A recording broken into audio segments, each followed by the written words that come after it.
Imagine for a moment that the most resourceful, capable version of you already exists. Yeah, it sounds kind of out there, right? It does. But today, that's exactly what we're going to explore. This really powerful idea of your future self. And crucially, how connecting with that potential might actually change your present. Exactly. What's really compelling, I think, is that this isn't just some, abstract fantasy. Not at all. It's about looking at how our different sources suggest this future self exists. And maybe more importantly, how we can start embodying that version of ourselves, like right now. Absolutely. To really get a handle on this, we've pulled together some fascinating perspectives. We have. We'll be looking at insights from Brian Scott. He offers a more spiritual take. Right. And then Michael Seeley, who focuses more on meditative practices. And also Newell of Knowledge, who brings a very practical, almost like psychological approach to it all. And this variety is so important, isn't it? Each one gives us a unique lens. It really does. It gives us a much richer, more well-rounded understanding. It's like looking at a multifaceted gem. You got to see it from all angles. Totally. So our goal today is basically to synthesize these different viewpoints, pull out the really juicy bits of information. And give you a clear, actionable path to understanding and even maybe tapping into your future self. Yeah, without getting totally bogged down in overly complex theories. Let's do it. So let's dive right in. What exactly are we talking about when we say future self? It's interesting how they define it different. Brian Scott, for instance, he talks about your higher self. Right, drawing on the law of one material. And the idea there is it's you in the future, but operating at a different level, a higher awareness. Yeah, not constrained by your usual sense of linear time. This future you has a broader perspective, sees all the possibilities. He uses a really helpful analogy, doesn't he? He does. Comparing your higher self to, like, how you right now might advise a younger version of yourself. Yeah, you have the benefit of hindsight. Imagine having that kind of wisdom for your current challenges. That analogy really hits home. Then Michael Seeley, he offers a slightly more temporal view. Yeah, he talks about a future version of you, maybe, say, 2, 5, or 10 years down the line. So someone who's already navigated things you're going through now and holds the insights you're looking for. It's like having a mentor who is also you, just a bit further down the road. Okay, I get that. And then there's Newell of Knowledge. His take is very practical, almost aspirational. Right. For him, the future self is the person you envision when you really let yourself dream big. The one who's already achieved those ambition goals you're maybe working towards now. The you who's already living that life you're striving for. Oh, okay. So we have these different ways of looking at it, but why bother? Why connect with this future version now? What's the real benefit? That's the key question, isn't it? And each source gives some powerful reasons. Brian Scott suggests it's fundamentally about remembering your true nature, seeing yourself as more than just, this physical body. So it's about accessing a deeper understanding, making choices aligned with a greater purpose, letting life flow more easily. Exact. Tapping into a wiser, more intuitive part of yourself to guide your present. Okay.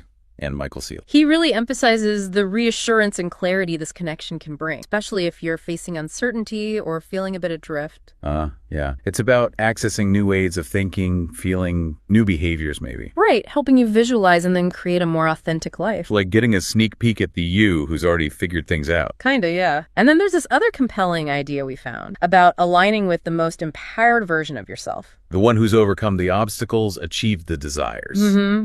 Think of it like tuning into a specific radio frequency, one that already exists out there in the quantum field. So by connecting with that future self frequency, you can actually accelerate your own journey towards it. That's the idea. Tapping into an energy of success that's already, in some sense, waiting for. Wow. Okay, this all sounds really promising. But, the big question is how? How do we actually bridge that gap? What are the concrete steps? Yeah, what do our sources suggest for actually connecting with and becoming our future self? Well, Newell of Knowledge offers some very tangible starting points. He really emphasizes introspection, defining who this future self is. Right. He warns against vague goals, saying they can even be linked to feeling down or depressed. Yeah. Get specific. Think about everything, how they look, their social life, job, values. Create a detailed picture. Makes sense. Avoids that feeling of just drifting. And then he breaks it down.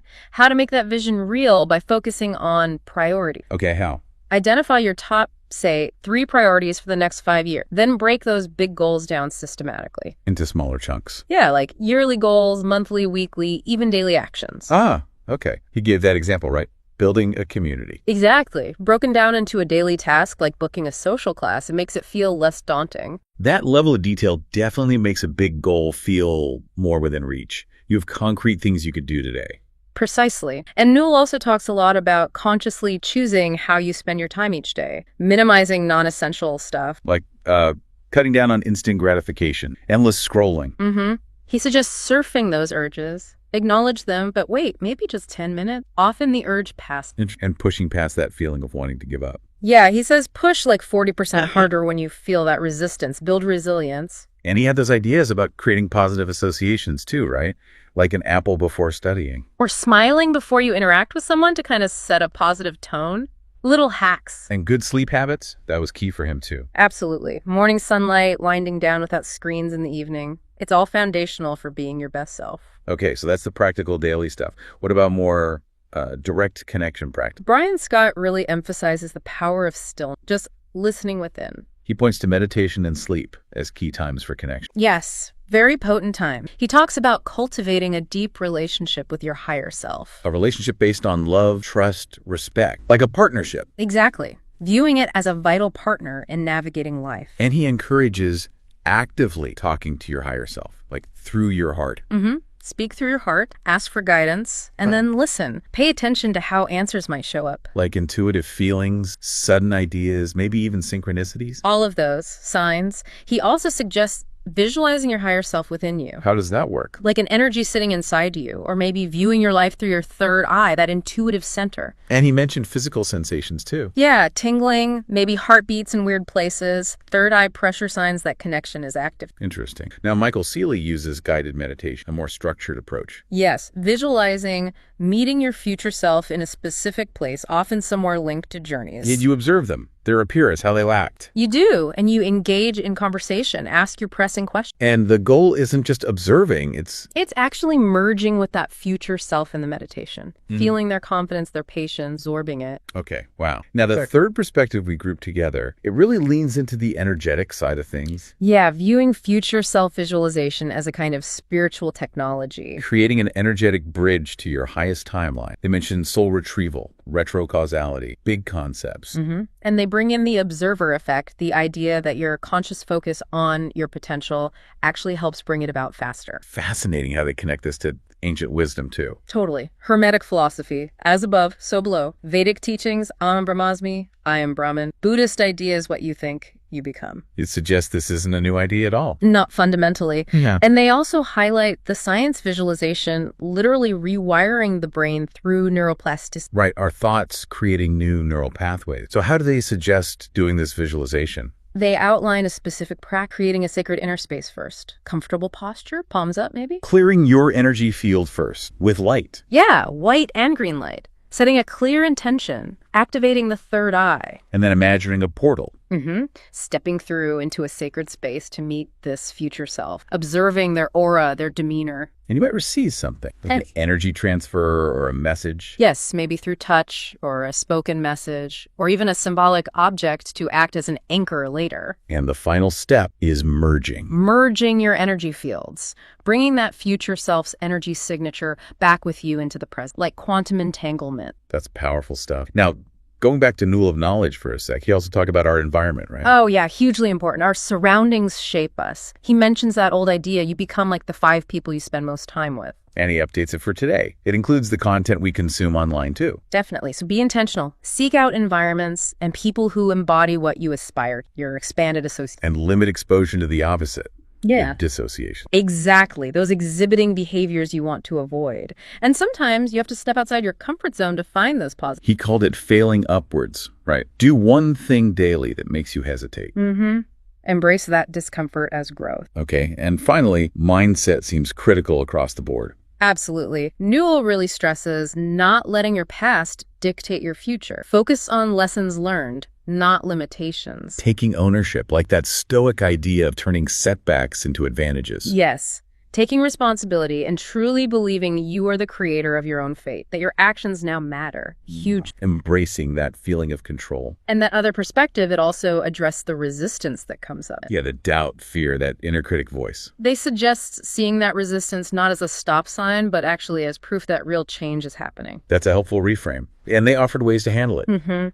Things like quantum acknowledgement, Just observe the feeling without judgment. Or vibrational recalibration. Yeah, consciously recalling the feeling of your future self in your heart space. And pattern interruption, changing your physical state, standing up, reaffirming your intent. Practical tools to transmute that resistance instead of getting stuck in it. Okay, so bringing all these different threads together, what are the main things we want you, the listener, to really take away? Well, I think the first big one is that your future self isn't some distant, impossible dream. Right. It's a very real, accessible aspect of you. Already here in potential. And by consciously connecting, using whichever techniques resonate, you can gain incredible clarity, motivation. And really accelerate your own personal growth, speed things up. The approaches are diverse, aren't they? From tiny daily habit shifts to focused meditation and these deep, energetic visualizations. The key is finding what works for you. Experiment. Be curious. But the common thread, I think, is consistency and conscious effort. Definitely. This isn't passive. It requires your active participation, your commitment. So as we wrap up this deep dive, I really want you to consider this. Yeah. You have this incredible capacity right now to actively shape your present. By consciously connecting with that amazing potential that lies within your future self. So we really encourage you to maybe take some time, explore the techniques we talked about. Yeah, don't feel you have to do everything at once. Pick one or two that feel interesting, feel aligned, see what happens. And here's a final thought to really chew on. If the most resourceful, wise, fulfilled version of you is always accessible, maybe just a thought away. What new possibilities does that open up for your life right now? What one small action will you take today to start aligning with that incredible future you? Thank you so much for joining us on this deep dive. Yeah, thanks for listening. We look forward to exploring more fascinating topics with you again soon.